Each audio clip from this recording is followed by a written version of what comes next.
పసుపుకు ఆరోగ్య ప్రయోజనాలు అనేకం ఉన్నాయి. పసుపును ఆయుర్వేదంలో ఉపయోగిస్తారు.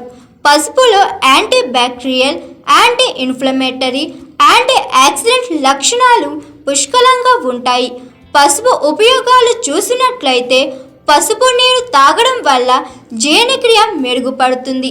అంతేకాకుండా పసుపు కలిపిన కొత్తిమీర ఆకుల రసాన్ని ముఖానికి మాస్క్గా పట్టడం వల్ల పింపుల్స్, మచ్చలు తగ్గుతాయని నిపుణులు సూచిస్తున్నారు.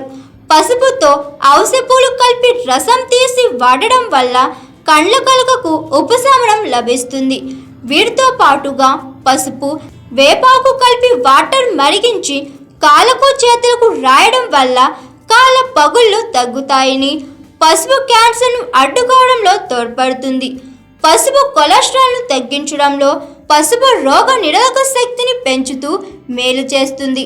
పసుపుతో కాలేయానికి రక్ష, ప్రథమ చికిత్స, జీర్ణకోశ సమస్యకు, శ్వాసకోశ సమస్యలకు, ఆల్జీమర్స్ వ్యాధి నివారణకు పసుపు ఎంతో మేలు చేస్తుంది. ప్రతి ఒక్క భారతీయులు వంటకాల్లో పసుపు వాడతారన్న విషయం తెలిసిందే.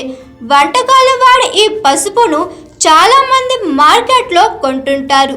ఈ పసుపు తెచ్చి ఆహార పదార్థాల తయారీతో వాడుతుంటారు. అయితే మీరు వాడే పసుపు స్వచ్ఛమైనదా కాదా అని తెలుసుకోవడం ఎలాగో తాజాగా నిపుణులు క్లారిటీ ఇచ్చారు. పసుపులో కొన్ని చుక్కల అయోడిన్ కలపండి. తర్వాత పసుపు నీలం కలర్లోకి చేంజ్ అయితే అది కల్తీ పసుపు అని గుర్తించండి అని నిపుణులు వెల్లడిస్తున్నారు. అలాగే కొంచెం పసుపును మంట మీద వేయండి. తర్వాత ఒక పాత్రను మంటపై పెట్టండి. అది కల్తీ పసుపు అయితే ప్లాస్టిక్ స్మెల్ వస్తుంది. హాయ్ ఎవ్రీవన్, నేను మీ పావని.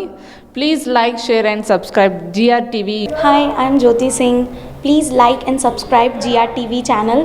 అందరికీ నమస్కారం. నా పేరు Sambit. Please like and subscribe GRTV. Thank you.